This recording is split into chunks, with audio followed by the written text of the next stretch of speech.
I'm feeling hopeful. Today, I'm building a legacy under his name. Today on the Morning Edition, a grieving mother's plea for justice 6 months after her teenage son was shot and killed. Why she says police have gone silent. Plus, it's really important that we remember how we are all united in supporting public education.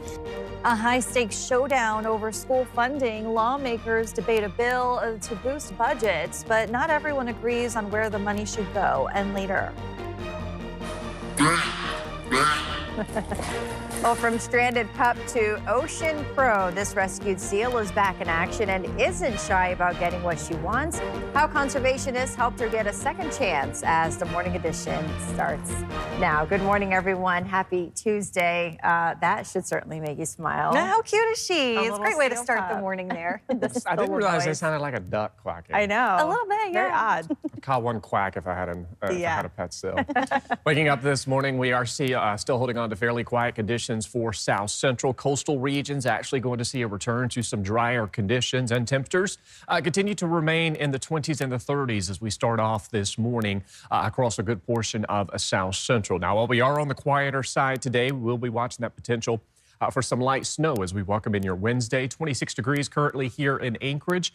So we are beginning to see some of those cooler mornings. Really going to feel it as we welcome in your Wednesday morning. We're at 2 below in McGrath, 22 below in Dead Horse, 15 in Northway out towards Toke, where we have seen some light snow through the night, 13 in Bethel. You can see a good portion of the state sitting on the quieter side. We're still holding on to a squall of some snow squalls out towards the eastern Aleutian, southern parts of the peninsula, and then as you head out towards southeast, lingering areas of rain and snow stick around throughout the first part of your Tuesday. So we are going to see some sunshine like we did see yesterday across South Central. Those temperatures warming mid to upper 30s. We could even see a few locations managing to climb into the 40s. March as a whole has been well above average, but we are going to see that brief cool down as we welcome in your Wednesday. There's some rain still occurring in the northern Gulf of Alaska that's going to continue to pull off towards the southeast, and as it does, we will see the return to some drier conditions for coastal regions of South Central through at least today. Even out towards southeast, we've got that activity beginning to taper off through the remainder of your Tuesday. But there's that brief dip in cooler weather arriving as we welcome in your Wednesday. Overall, continuing to stay above average when it comes to our temperatures. I'll have more on that 7-day forecast for you coming up. Like my family is broken right now, and I'm sitting here picking up the pieces. Seeking justice, a grieving mother demands answers in her son's cold case, and now she's asking for your help to hold her 16-year-old son's killer accountable. A heartbroken mother refuses to stay silent, demanding justice for her son who was gunned down 6 months ago. With no arrests and few answers from police, she's turning her pain into action, hoping someone will come forward. Joe Allgood has this morning's top story. Fear. You know, I was hurt. I lean on prayer a lot, so I prayed. The moment Shannon Nelson heard her son was shot, she rushed home, only to be redirected to Providence Hospital, where she found he had already passed. A 16-year-old should not die on the sidewalk, on the side of the road, and nobody be held accountable. Nelson said there were even gunshots earlier that morning, but no response from police. And since that night, no clear answers. I haven't heard anything. A mother speaking out. Today, I'm strong enough to put the word out and to advocate for my son, because he doesn't have a voice anymore. The second youngest of Nelson's 5 kids, but a vibrant personality of his own. He liked to rap. He is a rapper. Now he's rapping in heaven. He's a dancer. He had so many skills. Like, he just blew me out of the water with them. After Kenyon's death, Nelson and her family had to move from their home of 5 years. I'm not safe here anymore. So I moved. And now, like, we're not in fight or flight mode anymore.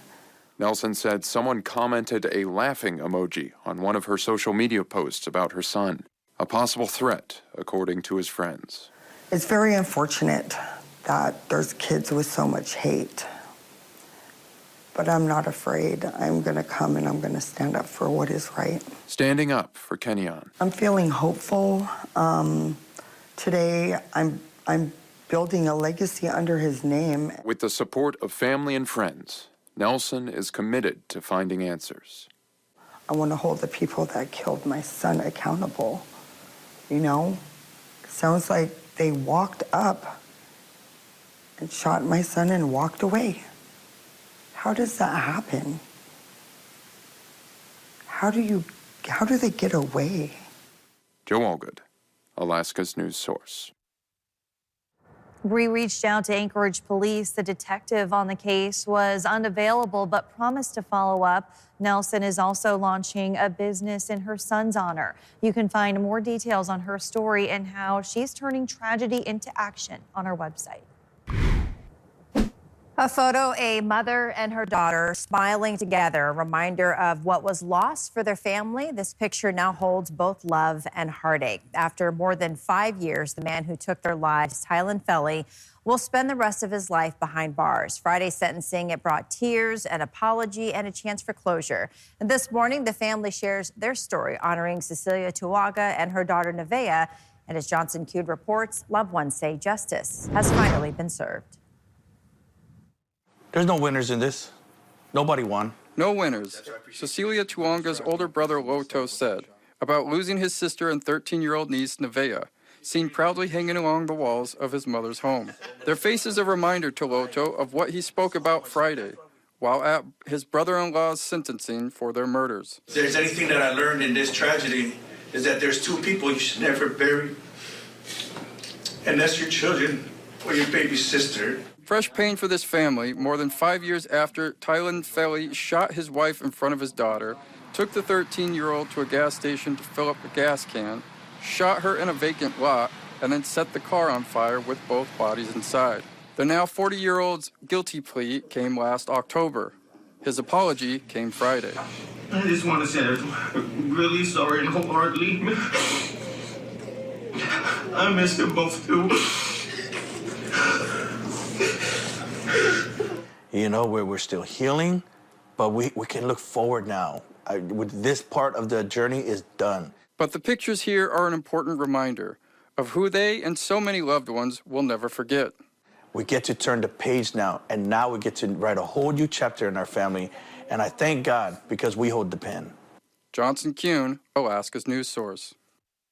The 100-year sentence is part of a plea deal. Felly must serve at least 55 years before being eligible for parole. He was previously convicted of manslaughter in 2008 for the 2005 homicide of Mark Smith.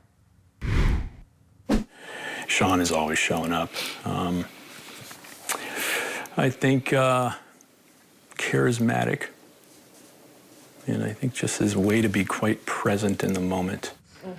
A family clings to memories as they wait for answers. A snapshot, a laugh, a hug, all reminders of Sean Kendall, a devoted husband, father, and friend. 42-year-old Kendall and his friend, 32-year-old Sky Wrench, disappeared last Thursday when their ATV fell through the ice on the Susitna River. Troopers say there has been no sign of them. Lauren Maxwell spoke with two of Kendall's siblings, and they share who he was, a man who loved deeply and who leaves a lasting impression. Easygoing, funny, loyal. Those are some of the words everyone can agree fit 42-year-old Sean Kendall. Everyone you met, I think, ended up being his friend. You can look at, even the testaments on Facebook right now, on his Facebook page, of Sean really touched all of these people that he came in contact with, and that was just Sean. Kendall came from a tight Anchorage family of 3 brothers and a sister. So that's all 4 of us, and Mom. They all graduated from West High School. He's described as the kind of guy who always showed up. He was just down for anything.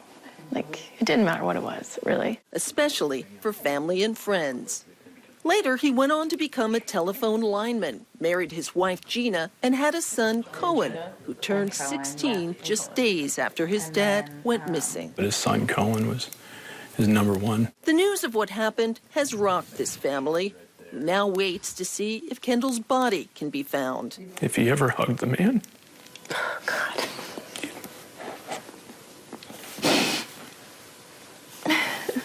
the best hugs. You'd want that body back, but we know that's not what's out there. They're taking strength in each other and remembering the man they love. Lauren Maxwell, Alaska's news source. Sean Kendall was a longtime employee of Alaska Directional Drilling, the company he was working for when the situation happened. Turning now to Capitol coverage, lawmakers are clashing over public school funding as House Bill 69 hits the House floor. The bill, which has undergone multiple revisions, would boost Alaska's public school funding by nearly $275 million, raising the base student allocation by $1,000 with no future increases planned.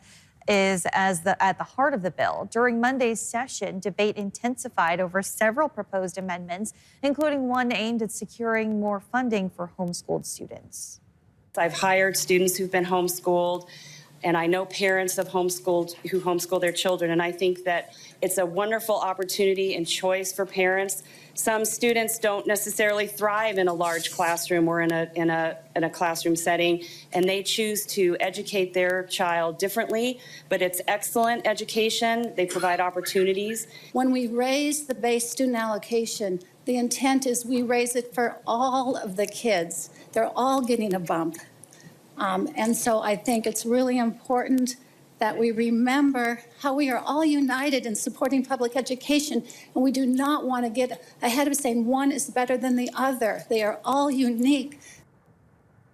Every proposed amendment, including that one, failed. House Bill 69 will be back up for discussion tomorrow. Also in Juneau, Senator Elvie Gray Jackson is pushing a bill to protect the rights of homeless Alaskans, for instance, allowing them to shelter in public spaces if they don't block traffic. The Alaska Beacon reports nearly 100 homeless Alaskans have died outside in 2 years. Gray Jackson says the bill ensures access to medical care and job opportunities, but she says she doesn't believe it'll prevent officials from clearing or abating camps. Well, when schools update curriculum, old books often end up in storage or in the trash, but not this time. The Anchorage School District just donated 5 pallets of books to Palmer nonprofit Bright Lights Book Project, helping get them into the hands of Alaskans who need them. And more donations are on the way. The nonprofit's founder says she often worries about having enough books to share, but these donations bring hope. We have not reached the point of overcapacity yet. They keep things moving, and so we're able to deal with large numbers. We also have a really good volunteer crew, which seems to be growing. Colhane says her crew will head to Nome later this month to deliver some of these books to her organization just received. And after the break, market jitters and trade tensions continue.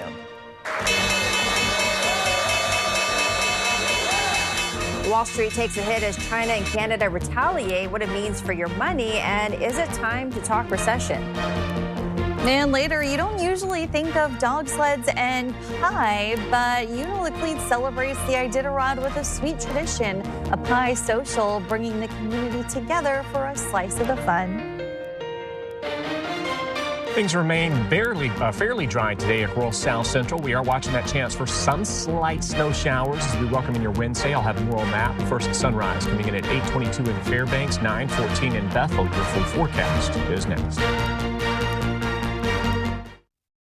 Well, good morning, everyone. Welcome back on your Tuesday. Take a look at this video from Guatemala. A powerful and dangerous eruption is unfolding, so nearly 300 families have been evacuated as Guatemala's volcano of fire spews lava, ash, and smoke into the sky.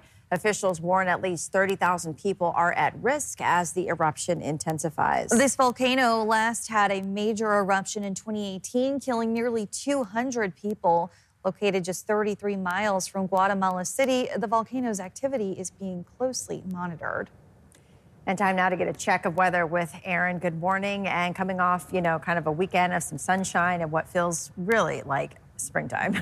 Yeah, we've been dealing with well above average warmth for the month of March, and we'll see some more sunshine in the forecast today. Since the beginning of the month, those temperatures have been well above normal. Our average monthly temperature is about 11 degrees above average, where we're seeing an average high of right around 34.5 degrees.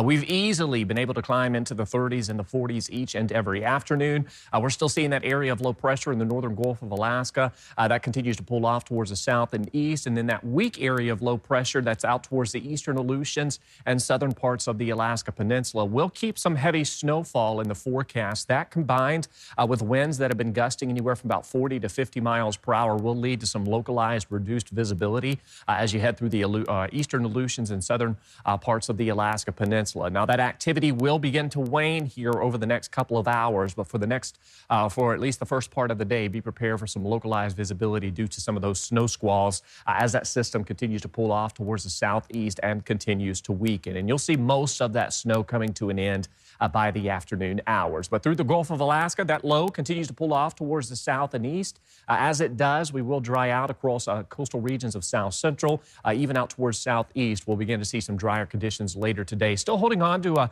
a scattered activity in the form of some rain and snow. Now, what we will be watching overnight into tomorrow is another band of some snow that's going to form out over Prince William Sound. Now, this will largely impact coastal regions, but like we typically see with these scenarios, we could see some of that moisture build in over the Chugach Range. If that occurs, we'll see that chance for some light snowfall as we welcome in your Wednesday afternoon and evening hours. But we're dry today with those temperatures warming into the 30s and the 40s, and should we see some of that snow arriving into our Wednesday, again, that's largely going to impact Prince William Sound, parts of the Copper River Basin, but you can see western parts of South Central. We could see a slight chance for some of that snow accumulation. Better chance in those higher elevations as you head towards the hillside, Hatcher Pass, parts of the upper Susitna Valley, and then here across the Anchorage Bowl and western parts of the Kenai. At best, we may see some light snow accumulation, but we are going to be watching for that chance for some snow into Wednesday, and again, largely expecting that to impact areas out towards Prince William Sound. Snow and rain tapers off across southeast with 30s and 40s to be expected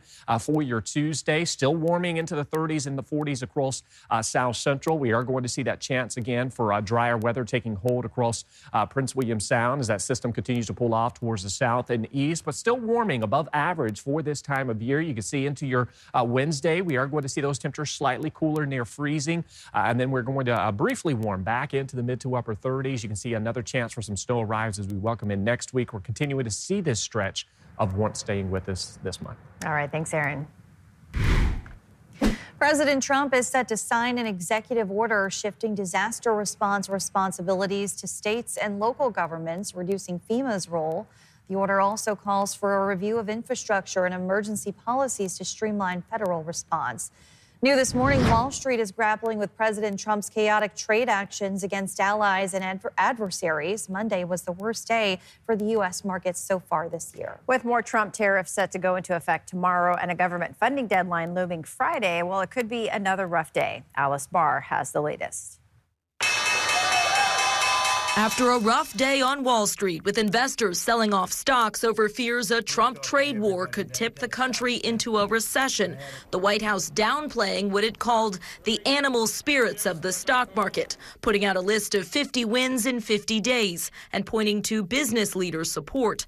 That, as President Trump on Sunday did not rule out a recession this year. I hate to predict things like that. There is a period of transition. Later adding, we're going to take in hundreds of billions of dollars in tariffs, and we're going to become so rich. After the president hit top trading partners with new tariffs, China striking back with its own tariffs on U.S. agriculture products, everything from chicken, wheat, and corn to soybeans. You're going to have a lot of farms that go out of business and aren't able to continue on the current trajectory. Canada issuing retaliatory tariffs, and now the province of Ontario hiking electric rates for 1.5 million Americans who rely on Canadian power exports. If the United States escalates, I will not hesitate to shut the electricity off completely. On Capitol Hill, lawmakers sparring over the Trump administration's policies. Donald Trump and House Republicans are crashing the economy and hurting hard-working American families. I believe that the policies that we're putting forth are going to improve the economy and bring down costs for people. It takes a little while. That as lawmakers work to pass a funding bill by Friday to prevent a government shutdown that would only add to economic uncertainty. A short-term government funding bill made it out of committee last night, and the full House is expected to vote later today. The Senate is the bigger challenge, where 7 Democrats would have to get on board, many voicing opposition and looking for a way to flex some political muscle in the face of the Trump administration's rapid changes. In Washington, Alice Barr, NBC News. Scores of protesters took to the streets of New York after federal immigration authorities arrested a prominent Palestinian activist over the weekend. What do we want? Justice! When do we want it? Now! Columbia University graduate Mahmoud Khalil, who led protests there, was taken into custody Saturday after his attorney claims authorities said they were revoking his green card. Monday, a federal judge temporarily blocked any efforts by President Trump's administration to deport Khalil. On social media, President Trump called Khalil a like-minded activist, pro-terrorist, anti-Semitic, and anti-American. You've been listening to the Alaska's News Source podcast. Subscribe to have the latest episodes delivered to your library automatically.